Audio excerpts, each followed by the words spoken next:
5개월여 앞으로 닥친 총선에 대비하려면 윤 대통령의 스타일을 완전히 바꿔 놓아야 합니다. 저는 이 지점에서 윤 대통령의 구체적인 변화를 이끌어내기 위한 방법으로 하나의 제안을 하고자 합니다.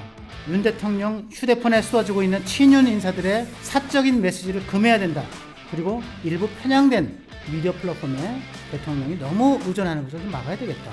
이런 것을 제안하고 이것부터 윤 대통령의 변화를 시작해야 된다. 이렇게 생각을 하는데요. 저는 인유한 혁신위원회가 제 제안을 받아서 대통령에게, 친윤에게, 그리고 당 지도부에 이 혁신안을 제안할 것을 권고합니다. 자, 이제 오늘의 마지막 순서 심층 분석 시간이 됐습니다. 오늘의 심층 분석은 국민의힘 인유한 혁신위원장의 성공 조건 같이 한번 공유를 해보겠습니다. 먼저 오늘의 심층 분석을 여러분들에게 말씀드릴 때 제가 참고로 한 게 있습니다. 바로 제가 2주에 한 번꼴로 문화일보 지면에 쓰고 있는 허민의 정치 카페에서 이 문제를 다뤘습니다. 공교롭게도 오늘 바로 그 허민의 정치 카페가 나왔는데요. 여러분 이왕 유튜브를 구독하시는 김에 문화일보 지면으로도 저희 문화일보를 많이 사랑해 주시면 감사하겠습니다. 국민의힘의 인유한 혁신위원회가 구성이 돼서 활동에 들어갔습니다. 혁신이라는 게 뭡니까? 많은 정의가 있지만 저는 민주당 산하의 민주연구원이라고 있습니다. 민주연구원 부원장을 지냈던 최병천 씨의 정의가 가장 마음에 듭니다.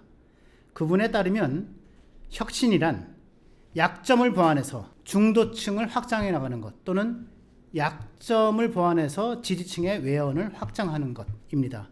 저는 굉장히 잘된 정의라고 봅니다. 그래서 최병천 부원장에 따르면 혁신은 바로 약점 보완 그리고 중도층 확장, 외연 확장과 동의어입니다.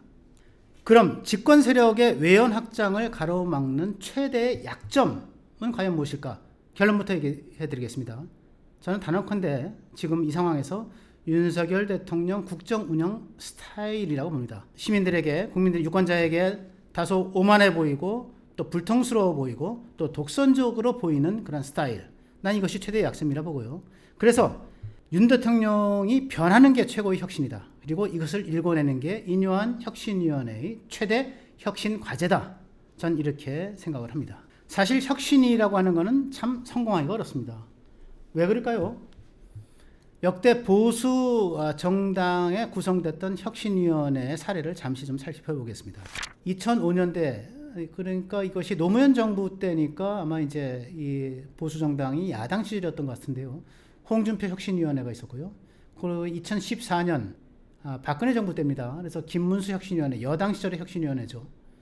그리고 2017년도 문재인 정부 때니까 역시 야당 시절인데요. 류석춘, 김영태 혁신위원회가 잇따라 있었고요.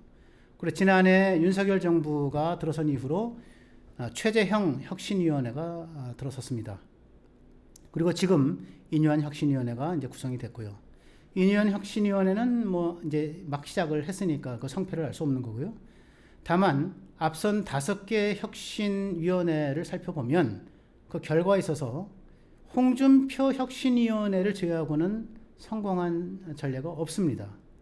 홍준표 혁신위원회만 겨우 성공했다는 평가를 받는데 그것을 좀 살펴보면 당시 한나라당 박근혜 대표가 반박계이고 비주류에 속하던 홍준표 의원을 혁신위원장으로 세웠습니다. 이거 자체가 혁신적인 일이었습니다.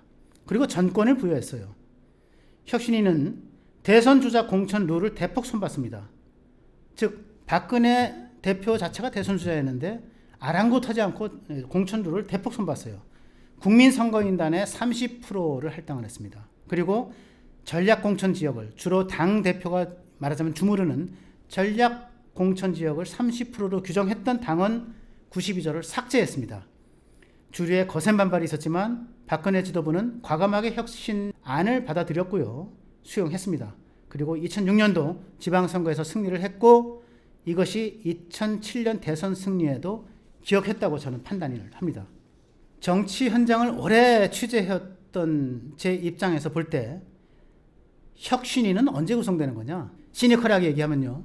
당 지도부가 혁신을 하기 싫을 때 혁신위를 구성합니다. 왜냐? 혁신위에 3대 요체, 즉 혁신의 3대 요체는 이렇습니다. 첫째, 지도부 혁신, 리더십 혁신입니다. 지도부 교체 같은 것을, 그리고 지도체제 변화 같은 것을 수반하는 혁신이죠. 두 번째, 인물 혁신입니다. 특히 총선 같은 선거를 앞두고서는 이제 공천 혁신 같은 것이 될 수 있겠죠. 그리고 세 번째가 정책 혁신입니다. 이 중에 제일 중요한 게 뭐겠습니까? 뭐니 해도 리더십 혁신입니다. 그런데 이 리더십 혁신이 쉽지가 않아요.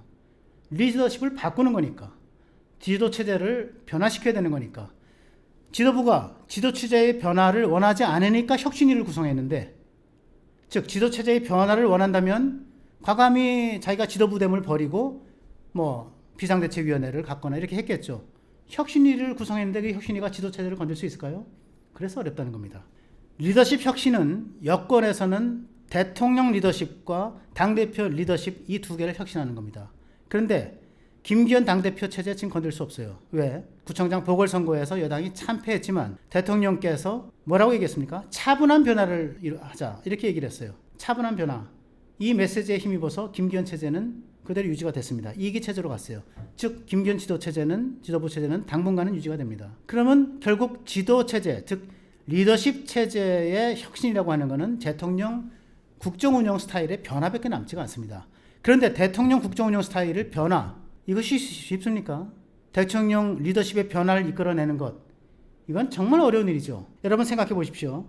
이뇨한 혁신위원장이 혁신위원 참여를 요청한 여러 사람들이 있었어요. 나름대로 셀럽들입니다. 셀럽력을 갖춘 인물들이었어요. 여권 내에서 쓴소리꾼으로 통했던 윤희숙 전 국회의원, 그리고 이준석 전 대표, 비주류죠. 이준석 전 대표와 가까웠던 천하람 변호사, 전남 순천갑 당협위원장입니다.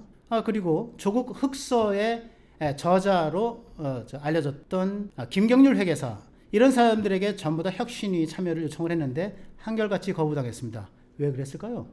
이 사람들이 보기에는 혁신위가 대통령의 리더십, 국정운영 스타일 문제를 건드리기가 쉽지 않겠다, 이렇게 생각하기 때문이라고 저는 생각을 합니다. 그럼에도 윤석열 대통령은 혁신해야 합니다. 변해야 합니다. 왜 그럴까요? 지금 대통령이 위기에 처했기 때문에 그렇습니다. 아까도 말씀을 드렸지만 지난 서울 강서구청장 보궐선거 참패, 이것은 대통령 리더십이나 국정운영 방식에 대한 유권자의 엄중한 심판이었다, 이렇게 해석이 돼야 마땅합니다. 즉 정부 심판이었다라고 하는 것을 확인한 이상 보선 참패의 원인도 용산에 있는 구중심처, 즉 대통령과 대통령실로부터 찾는 것이 옳다라는 게 제 생각입니다. 실제 여론조사 결과들을 보면요, 윤 대통령의 국정운영이 상당한 위기에 처해 있다고 하는 것을 쉽게 실감할 수 있습니다. 한국갤럽 10월 넷째 주 기준으로 윤석열 대통령의 긍정평가는 33%, 부정평가는 56%, 제일 마지막에 표시가 되어 있네요. 아래 것이 긍정평가, 위에 것이 부정평가입니다. 국정 지지도는 30%대 초반에 고착되어 있어요. 여러분 갤럽에서 조사한 그 국정 지지도 추이를 보시면요, 최근 한 5달 동안에 7월 첫 주에 38%로 긍정평가가 최고점을 찍은 이후로 그 뒤로 32, 33, 35 쭉 나가서 지금 33, 30, 33에 이르기까지 계속 국정운영 긍정평가 지지도가 30%에서 35% 사이 박스권에서, 즉 30% 초반대를 크게 벗어나지 않고 있습니다. 굉장히 위험한 신호죠. 아직 1년 반밖에 지나지 않았는데 지금 40% 이상, 45% 이상 나와야 내년 총선을 그래도 치를 수 있겠는데 33%대인 겁니다. 부정평가의 이유로 꼽은 것들이 뭘까요? 크게 두 가지입니다. 경제 민생, 그리고 대통령의 국정 스타일. 사실은 그 국정 스타일이라고 묻은 건 아니지만 그 여러 가지 항목들이 있어요. 대통령이 독단적이고 일방적이다, 소통이 미흡하다, 인사를 잘못했다, 그리고 전반적으로 잘못했다, 통합과 협치가 부족하다, 이런 것들을 국정운영 스타일로 묶어서 봤을 때 이것이 굉장히 크게 나옵니다. 또 다른 영역이 있죠. 외교안보입니다. 외교안보는 상대적으로 잘한다는 평가를 받고 실제로 제가 보기에도 잘합니다. 그런데요, 유감스럽게도 참 안타깝지만 경제와 민생은 금세 실적이 나오지 않습니다. 국제경제와 한국경제가 밀접하게 연결되어 있죠. 국제경제가 나빠지면 한국경제는 더 빨리 나빠지고, 국제경제가 회복이 돼도 한국경제는 늦게 회복되는 참 희한한 구조를 갖고 있어요. 그래서 경제와 민생이 금방 회복되기를 기대하는 것은 어렵다. 또 하나의 영역이 있죠. 외교와 안보. 사실 외교와 안보는 잘한다는 평가를 받고 있고 실제로 잘합니다. 그런데 문제는 외교 안보의 성과가 금세 표로 나타나지 않습니다. 정치권에서는 이런 말이 있습니다. 외교 안보는 어음이고 정치와 경제는 현찰이다. 즉 외교 안보 성과는 뒤늦게 나타나고 정치 경제 성과는 금방 나타난다. 따라서 표는 주로 정치 경제에서 나타난다. 근데 아까 말씀드렸죠. 경제와 민생은 지금 금세 효과가 나타나는 것이 아니기 때문에 지금 윤석열 정부, 윤석열 대통령이 할 수 있는 최대의 혁신, 최대의 변화는 정치 영역에서 자신이 할 수 있는 국정 운영의 영역에서 스타일의 변화로 나타나야 된다. 이런 얘기를 말씀을 드립니다. 지금 지지도로는 내년 총선을 대통령 얼굴로 치르기가 정말 힘든 상황입니다. 자, 그러면 이뇨한 혁신위를 한번 뜯어보겠습니다. 이뇨한 혁신위 총 13분인데요. 여기서 많은 고심을 했던 흔적이 나타나요. 실제로 여성이 과반 7분이고요. 그리고 2030 MZ 세대라고 불리는 분들이 무려 6분이나 됩니다. 또 지역 안배 등에서도 굉장히 고심한 흔적이 엿보이고요. 또 1호 외부 일정으로 5.18 광주 국립묘역을 찾았죠. 굉장히 의미 있는 일입니다. 통합행보를 하겠다는 거죠. 동과 서가 만나야 된다 하는 얘기고요. 또 본인들의 반발은 있었지만 어쨌든 당내 대사면을 건의하고 제안을 했습니다. 비주류 품기 굉장히 용감한 시도라고 저는 생각을 합니다. 그리고 며칠 전에는 영남 중진들을 겨냥해서 수도권 험지 출마론을 제기했어요. 정말 평지풍파가 일었죠. 큰 파장이 일어났습니다. 경남과 경북의 스타들, PK와 TK 스타들이 굉장히 경쟁력 있는 사람들이 서울 험지에 와야 한다 이렇게 얘기를 했습니다. 근데 문제는 이게 다가 아니라는 겁니다. 정작 중요한 문제 뭡니까? 대통령의 국정운영 스타일, 이것이 변화하는 게 최고의 혁신이고 이것이 혁신의 최대 과제라고 아까 말씀을 드렸죠. 자, 또 다른 화면을 한번 보겠습니다.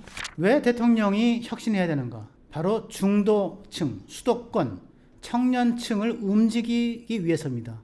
중도 수도권 청년층, 중수청이라고 하는 것은 쉽게 얘기하면 스윙 계층입니다. 그러니까 선거의 결과를 좌우할 수 있는 계층과 지역인 거죠. 여기서 대통령의 국정운영 평가가 정말 낮습니다. 그러면 내년 총선에서 여당이 질 수밖에 없는 거죠. 여당 입장에서는 굉장히 안 좋은 지표인데요. 자, 보시면요. 전체가 아까 말씀드렸듯이 긍정평가가 33, 부정평가가 58입니다. 그런데요. 중도층으로 가면 28대 61이 되고요. 무당파로 가면 19대 59로 갑니다. 내년 총선의 결과를 가름할 지역. 최대 승부처 어디입니까? 서울과 경기 인천이죠. 서울 32대 59, 경기 인천은 28대 63. 그리고 20대 가면은 21대 51, 30대 청년으로 가면 19대 74.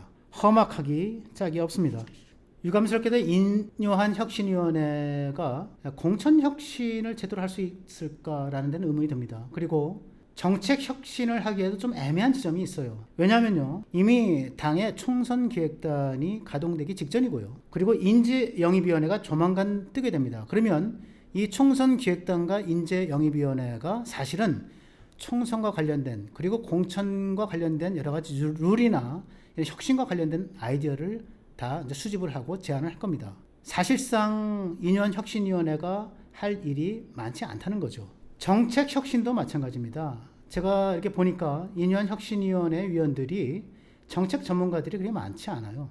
정책 혁신은 전문가들이 해야 됩니다. 비전문가들이 어설프게 내놓으면 할 수 있는 혁신도 못하게 됩니다. 그래서 저는 혁신위가 오히려 가장 어려운 혁신을 해야 되겠다. 즉 리더십 혁신을 해야 되겠다. 대통령 리더십의 혁신을 이끌어야겠다. 대통령의 반성과 혁신을 이끌어내는 것, 저는 그것이 혁신의 팔할이다 이렇게 생각을 합니다. 5개월여 앞으로 닥친 총선에 대비하려면 아까 말씀드린 대로 중수청, 즉 중도와 수도권과 청년층의 민심을 되돌려야 되겠죠. 그러려면 윤 대통령 스타일을 완전히 바꿔 놓아야 합니다. 저는 이 지점에서 윤 대통령의 구체적인 변화를 이끌어내기 위한 방법으로 하나의 제안을 하고자 합니다. 윤 대통령 휴대폰에 쏟아지는 친윤 인사들의 사적인 메시지가 더 이상 없어야 되겠다. 그리고 일부 편향된 미디어 플랫폼에 대통령이 너무 의존하는 것을 좀 막아야 되겠다. 이런 것을 제안하고 이것부터 윤 대통령의 변화를 시작해야 된다 이렇게 생각을 하는데요. 저는 인요한 혁신위원회가 제 제안을 받아서 대통령에게, 친윤에게 그리고 당 지도부에 이 혁신안을 제안할 것을 권고합니다. 편향된 일부 인사들에 의해서 대통령의 판단력이 흐려지는 것을 막고요. 그리고 확진 편향으로 국정을 망치지 않아야 하고요. 그리고 내년 총선에서 보선 참패와 같은 전철을 밟으면 안 되기 때문이죠. 여당의 입장에서 보면 말이죠. 오늘은 여기까지 모시겠습니다. 감사합니다.